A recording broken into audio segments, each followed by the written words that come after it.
시사인의 김은지입니다. 월요일은 아주 힘든 날이에요. 네. 많이 못 주무신 것 같네요. 내 눈을 바라봐 주세요. 어때요? 네. 얼굴이 정말 안 좋으십니다.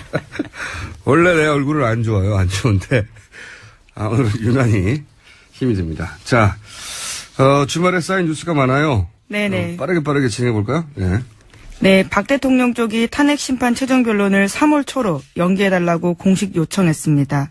그 이유에 대해서요, 최종 변론 준비에 시간이 부족하고 또 최종 변론 기일에 박 대통령이 직접 나올 수도 있기 때문에 그 여부를 검토하는 데 시간이 필요하다, 이렇게 주장하고 있습니다. 네. 2달 내내 매일 했는데 뭘 시간이 부족합니까? 아직도. 그리고 이게 마지막에 이제 박 대통령이 나온다, 안 나온다, 이거 가지고 또 시간을 끌 것 같아요. 네. 네, 그렇게 지금 보입니다.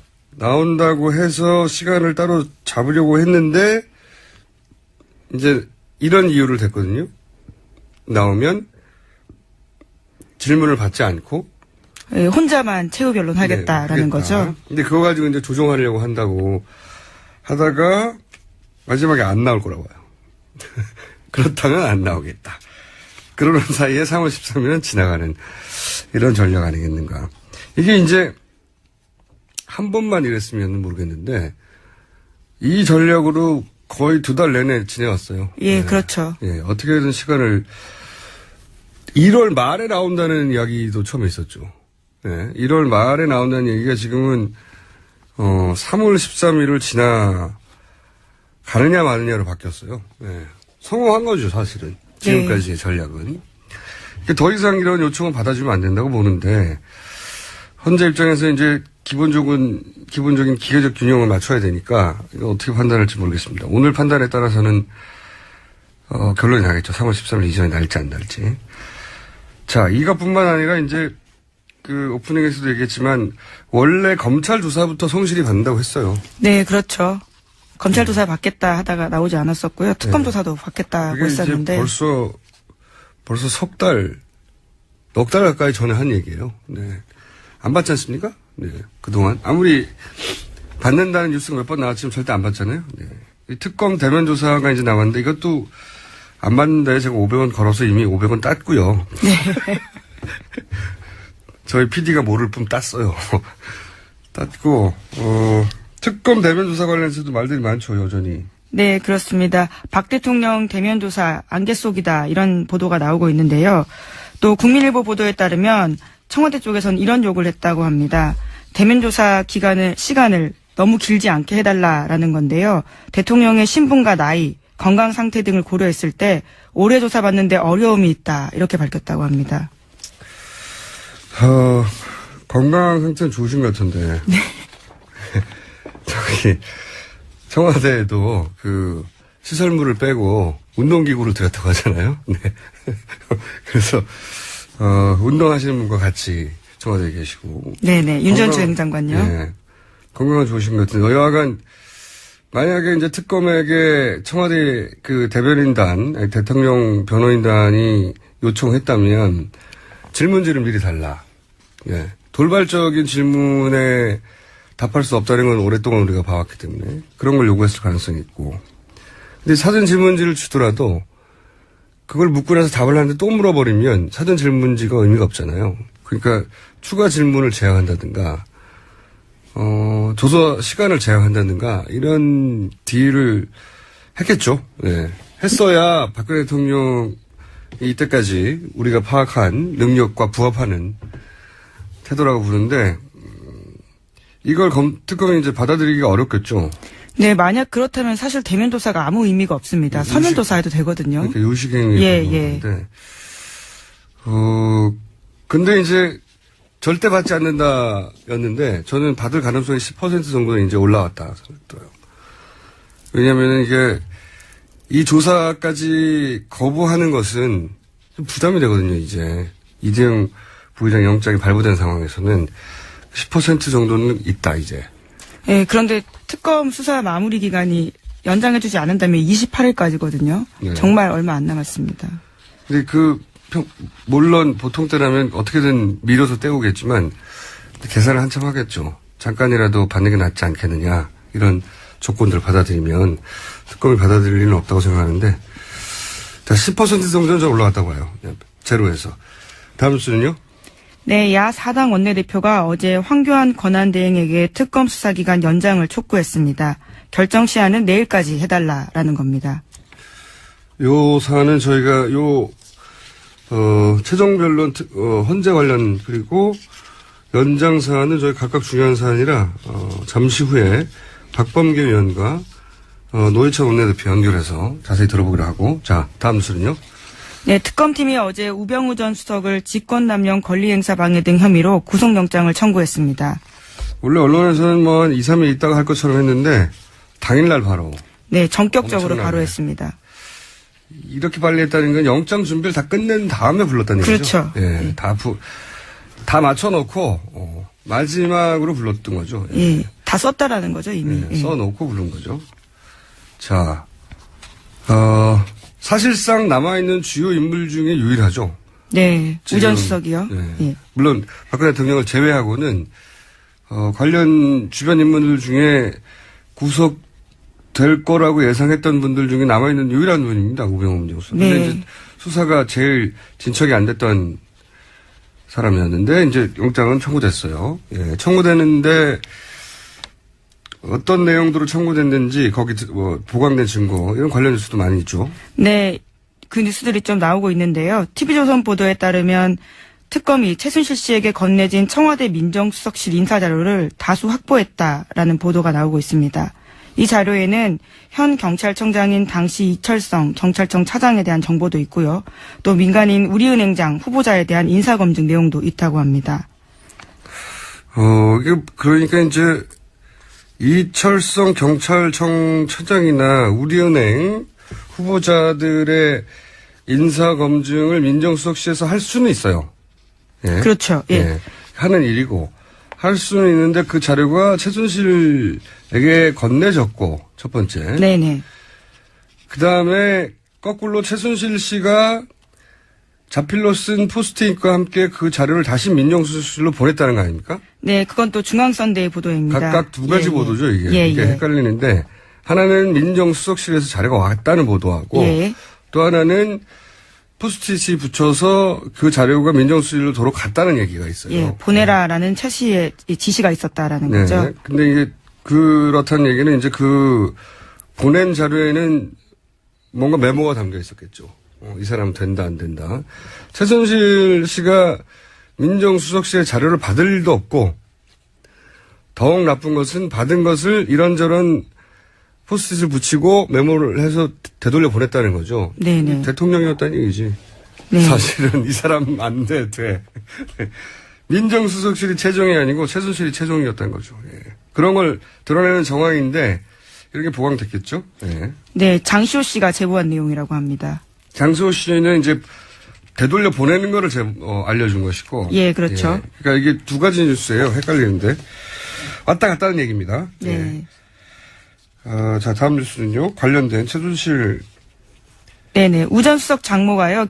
장모가 최순실 씨와 서울의 한 호텔에서 함께 수영 강습을 받는 등 상당한 친분이 있었다라는 JTBC 보도도 있습니다. 관계를 드러내는 간접적인 정황들이네요. 네, 우전 수석이 출석 이번에 할 때도요. 여전히 모른다라고 했거든요. 예. 원래 뭐 다 모른다고 그랬잖아요. 지금 구속된 분들 다 모른다고 그랬어요. 처음부터. 미얀마 대사도 모른다고 그랬잖아요. 예. 네, 그렇죠. 소리 빵빵 치다가 2시간 들어간 만에. 지, 예. 예. 원래 다 모른다는 사람들만 구속되고 있어요. 지금. 그리고 구속된 분들 중에는 안다고 인정한 사람이 없어요. 아직도. 오히려 미얀마 대사는 구속 안 됐습니다. 아직. 네네, 안다고 그렇죠. 하고. 예. 안다고 하는 분들은 구속 안 시키는 걸로 제가 보기에는 싫다는 분들은. 자, 다음 뉴스는요. 네, 박 대통령이 최순실 씨 일을 돕는 미얀마 현지 사업가에게 전화를 걸었던 정황이 드러났다라는 TV조선 직접? 보도입니다. 네, 그렇죠. 그 관련된 녹취 파일이 있는데요. 일명 김수현 녹취 파일이라고 해서 2,000개 넘게 있는 파일 말씀드리지 않았습니까? 이게 이제 대통령 변호인단에서는 이걸 다 틀어야 된다고 하는 중인데. 예, 그렇죠. 2,000개를요. 예, 그거 네. 틀면 오히려 대통령한테 불리하다고 지금 계속 얘기하는 중인데 그 중에 하나가 나온 거군요. 네, 그 내용 중에 하나가 최순실 씨 측근인 유상영 씨가 한 말인데요. 이런 말을 합니다. 호섭이 형한테 전화 왔는데 여기서 호섭이는요 미얀마 사업체 대표 이름인데요 이노섭 씨입니다. 이노섭 씨가 현지 브로커죠. 네, 뭐 브로커라도 볼 수 있습니다. 그리고 차명으로 최순실 씨에게 지분을 나눠준. 네네. 예, 그리고 최순실이 이 사업은 자손 대대로 먹고 살 사업이라고 장시호에 얘기했던 그 사업입니다. 네네, 그렇습니다. 그 사업을 하는 현지 브로커에게 박근혜 대통령이 직접 전화했다는 내용이네요. 예, 그렇죠. 네. 호섭이 형한테 전화 왔는데 VIP한테 직접 전화를 좀 받았나 봐, 한 통. VIP가 산업비서관, 행자부 비서관한테 다이렉트로 이야기했대. 배석하라고. 임국장 배석시키라고. 이런 녹취가 나온다고 합니다. 그리고 실제로요. 이노섭 씨 같은 경우에는 안종범 당시 수석과 정만기 당시 비서관 등과 함께 K타운 관련된 회의를 서울의 한 호텔에서 했습니다. 지시가 이뤄졌다고 봐야 되겠죠. 네. 뉴스는 굉장히 재밌는 뉴스네요. 박근혜 대통령이 최순실 씨가 자손 대대로 먹고 살 사업이라고 차명으로 지분을 소유한 그 회사를 현지에서 진행하던 현지 브로커 미얀마 네네. 그 업체 대표에게 전화를 직접 했다. 네. 안종범 전 수석의 수첩에도요. MITS라고 해서 이노섭 씨 회사 이름이 직접 쓰여 있습니다. 박근혜 대통령이 참 관심이 많았어요. 최순실 씨 사업에. 네. 대단히 관심이 많으셨어요. 계속 드러나는 것들은 보면 대부분 박근혜 대통령이 최순실을 위해 쓴 권력의 흔적은 참 많은데 대통령의 권력을 자신의 일반적인 업무를 위해 쓴 흔적이 너무 없어요. 대통령 업무를 언제 하셨나 모르겠네. 지금 드러나는 게 다 최순실 사업을 어떻게 도와주라는 얘기밖에 없어가지고요. 자, 다음 뉴스는 뭐가 있습니까? 네, 또 이번에는 박 대통령이 정유라 씨를 우회 지원하라고 하는 내용을 직접 말했다라는 건데요. 안종범 전 수석의 수첩에 쓰여 있다라고 합니다. 정범실로? 예, 네. 예. 지난해 9월 24일에 이미 이 사건이 불거졌을 때입니다. 그러다 보니까 독일 승마훈련을 우회 지원했어야 되는 상황인데 네. 지난해 9월 24일 안 전 수석 수첩에 이렇게 쓰여 있습니다. 삼성 땡땡 명마 관리 방식 임대 이렇게 쓰여 있다고 합니다. 아, 이거 주신 뉴스네요. 네. 우리가 며칠째 보도했던 이게 말 세탁이 아니라 네네. 욕심 때문이다. 욕심 때문. 그 뉴스의 연장선상에 있는 새로운 뉴스네요. 그러니까 안종범 그 다이어리 종범실록으로 하죠. 사실 이 다이어리 몇 건이 없었다면 네, 그렇죠. 안종범 수석의 다이어리뿐만 아니라 그 김영환 다이어리처럼 다이어리가 없었으면 밝혀지지 않았을 일들이 참 많았어요. 보니까 이걸 우리가 어떻게 알았겠어요.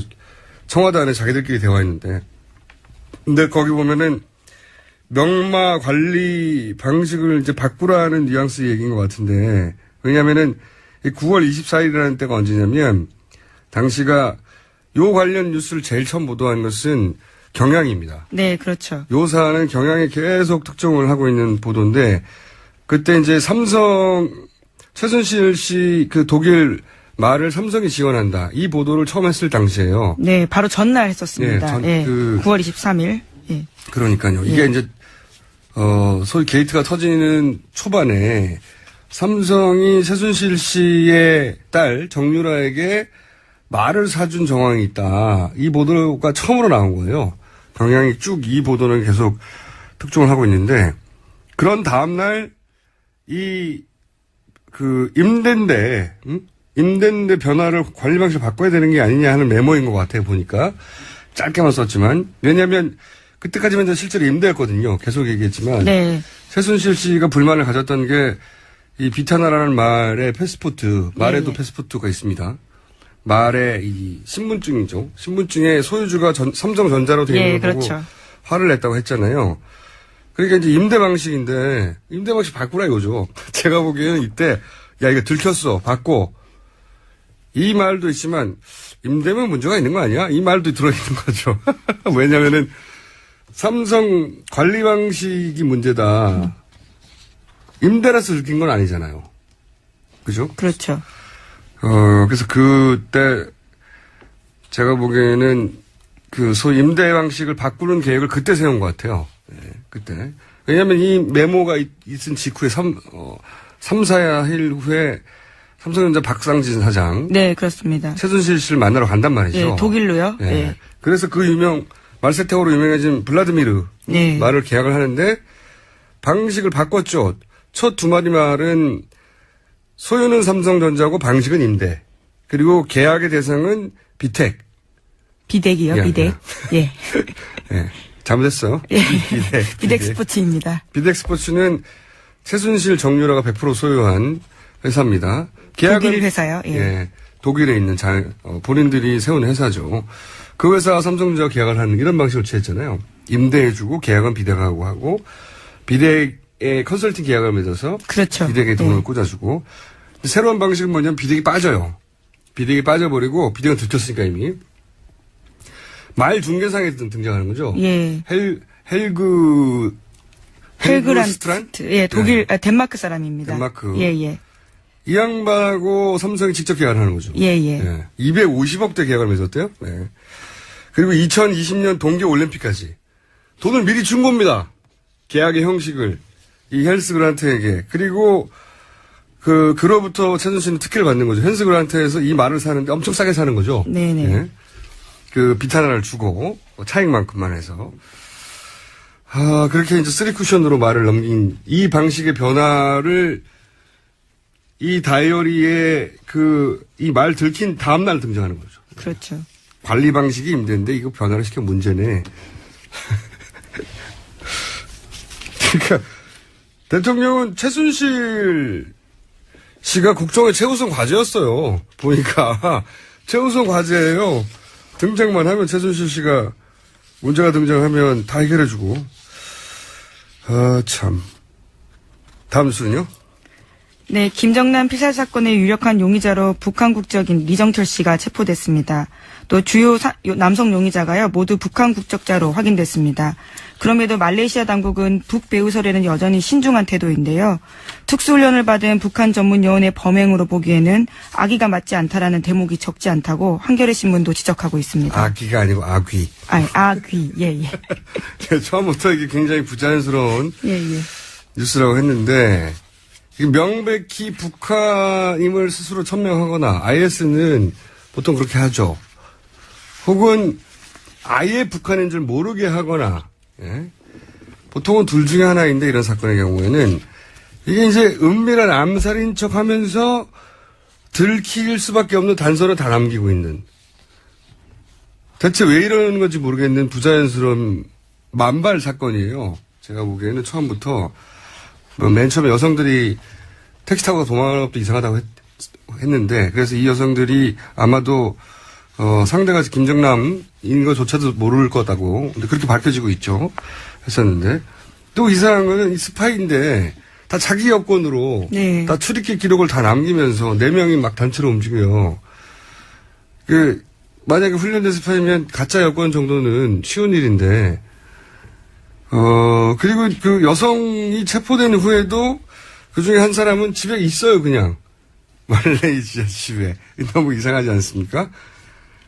만약에 이 체포된 사람이 고도로 훈련된 북한 스파이, 소위 블랙 요원, 신분을 알 수 없는, 오랫동안 그 지역에 살며, 현지인과 마찬가지로. 근데 그런 사람이 CCTV 있는 곳에서 이런 식으로 암살에 연루돼서 자기 정체를 다 폭로시킨다는 건 말이 안 되거든요. 여하간 분명한 거는 이게 보이는 게 전부가 아닌 사건은 이면 틀림없다. 네, 보이는 게 전부가 아닌 사건이면 틀림없다. 이 정도로 해두고. 자, 저희가 이제 탄핵 관련해서 며칠 전부터 이제 탄핵 기각설이 돈다는 얘기를 계속 해왔어요. 예, 예. 네. 이 기각설 관련해서 이 보도를 가장 먼저 한, 기자가 있습니다. 한국일보가 이 기사를 가장 먼저 보도했거든요. 한 2주 전쯤에. 이분을 저희가 잠깐 연결해서 짧게 인터뷰를 해볼까 합니다. 안녕하세요. 정재 기자님. 네, 안녕하십니까. 네. 이 설 관련해서 가장 먼저 한국일보에서 보도를 하셨는데, 우선 현재 어떤 설이 나와 있는지 총 정리 한번 해주십시오. 짧게. 뭐 여러 썰들이 있는데 한 80% 정도는 기각설을 중심으로 형성이 되어 있고요. 예. 그리고 나머지 10% 정도는 이제 연기설인데 예. 간단히 말씀드리면 기각설은 어쨌건 그 헌재 구성상 보수 성향을 가지고 있는 2명의 재판관 이름이 집중적으로 거론이 되고 있습니다. 네. 거기에 이 2명과 더불어 한 분의 더 보수 성향의 재판관이 이름이 나오고 있는데 이제 이분을 여권과 그리고 뭐 법조계 내에서의 또 극우층들이 적극적으로 설득 중이다라는 게 이제 기각설의 이제 핵심을 이루고 있습니다. 저도 사실은 2달 전부터 유사한 얘기는 듣긴 들었습니다. 예, 말투가 있죠. 이게 이제 그 보도 찌라시라고 하죠. 예. 그렇죠. 예. 찌라시 같은 데서도 돌고 또 정치권에서 보면 무슨 분석 자료 문서 이런 식으로 돌기도 하고요. 네네, 그렇습니다. 일단 그런 것도 보셨죠? 네네, 양쪽 다 뭐 찌라시 형태, 그리고, 네, 페이퍼 형태, 그리고 또 뭐 각종 그 인사들에게 직접 들은 이야기까지. 네. 원래 이런 큰 사건에는 이런 설들이 있긴 있습니다. 네. 네네. 당연히 있긴 있는데, 워낙 사안이 크다 보니까 저희가, 네. 설에 불과할 지연정 한번 들여다봐야겠다 싶어서 이제 연락을 드린 건데, 네. 뭐, 법조계 내에도 물론 여러 가지 정치 성향이 있는 분들이 있을 수 있고, 그분들이 네. 소위 이제 확실한 2분과 나머지 한 분을 설득 중이다. 그래서 총 3명을 기각설로 설득 중이다라는 이야기. 그렇습니다. 이 시나리오는 저도 벌써 열흘도 넘게 전에 듣기 시작해서 지금 꽤 많이 퍼져 있던데, 네네. 혹여 이런 찌라시 말고 출처를 좀 밝힐 수 있을 만한 이 설의 출처 중에 제법 제법 신빙성 있는 거 아니야? 라고 기사를 썼을 때는 믿을 만한 어떤 출처가 있을 수 그렇죠. 있지 않겠습니까? 네. 네네. 뭐 당연히 실명으로 말씀드릴 수는 없는 부분이지만 일단 기본적으로 보도의 전제가 되는 것이 제가 서초동이라 그러죠. 법조를 8년 정도 검찰 법원을 출입했었습니다. 그러다 법조 오래 보니까 하셨군요. 예. 네, 예. 그러다 보니 이제 역으로 저에게 한 달 전쯤부터 이 서초동에 좀 보수 쪽 성향이라는 고위 그 층들이 오히려 역으로 전화를 와서 처음에 이 설의 존재를 알게 됐었고요. 역으로 전화 왔을 때 처음에 뭐라고 하던가요? 그러니까 어떤 정치권 누구랑 이야기를 했는데 그 사람이 이렇게 나한테 말을 하더라. 이게 맞는 거냐라고. 저는 현재는 지금 정치부 기자니까요. 네네. 자기가 들었던 이야기를 한 번쯤 저한테도 확인하고 싶었던 부분이었겠죠. 근데 그런 전화들이 처음에 한두 통 왔을 때는 뭐 그냥 누가 누군가하고 통화를 했는가 보다 하고 넘어갈 수 있었는데 이게 이제 전화가 연달아 오고 또 그 무렵쯤에 역으로 또 정치권의 인사가 서초동에 이런 이야기가 있던데라고 또 저한테 물어보는 경우가 또 중복이 되더라고요. 근데 그 인사들이 성향과 그리고 활동하는 그 폭이랄까요? 저희 흔히 어디라고 분류가 된다는 쪽의 인사들이 좀 많이 겹쳤습니다. 그래서 어디로 분류가 된다는 건 좀 정당한 말하긴 그렇지만 저희가 흔히 이념 지향으로 본다 그러면은 안정적인 보수 내지는 합리적 보수보다는 상당히 좀 저희들이 극우 쪽이라고 말을 할 수 있는 그쪽의 정치 성향을 가진 분들이었고요. 예. 이렇게 말씀드렸던 이 썰들이 특히나 기각설들이 제가 처음 들었던 건 한 달 전도 좀 넘었던 것 같은데 이게 아까 우리 진행자님께서 말씀하셨던 것처럼 정치권에서는 이제 사실화되면서 이제 페이퍼로 만들어지더라고요. 그리고 문재인 대표를 비롯해서 이제 야권 인사들이 이제 집중적으로 말을 거론한 게 지난 7일이었고요. 그래서 이거는 그냥 넘길 수 있는 부분은 아니겠다라는 생각이 들어서 출처를 조금 밝힌 상태에서 기사를 쓰게 되었습니다. 그렇군요. 처음 시작된 게 이제 소위 법조 출입을 오래 하셨으니까. 네네. 법조계에 아는 인사들이 이런 설이 있는데. 네. 그분들이 보기에는 이제 헌재 재판관들의 재판 성향이라든가 정치 성향 어느 정도는 아시니까. 그렇죠. 예, 이거 완전한 설이기에는 비슷하게 맞아떨어지는 부분도 있네. 이렇게 생각하면서 이제 확인차 전화를 한 게 시작이고. 네. 네. 그리고 거꾸로 정치권에서도 정치부에 지금은 계시니까. 네. 역으로 확인 온 전화들도 제법 많고. 근데 그 인사들이, 극우로 분류될 만한. 네네. 지금 그렇다면 이제 현재는 자유한국당 소속 정치인들이 대부분이겠네요. 거기서 기각이 중요하니까. 네. 아무래도 일단은 그런 성향이라고 해주겠습니다.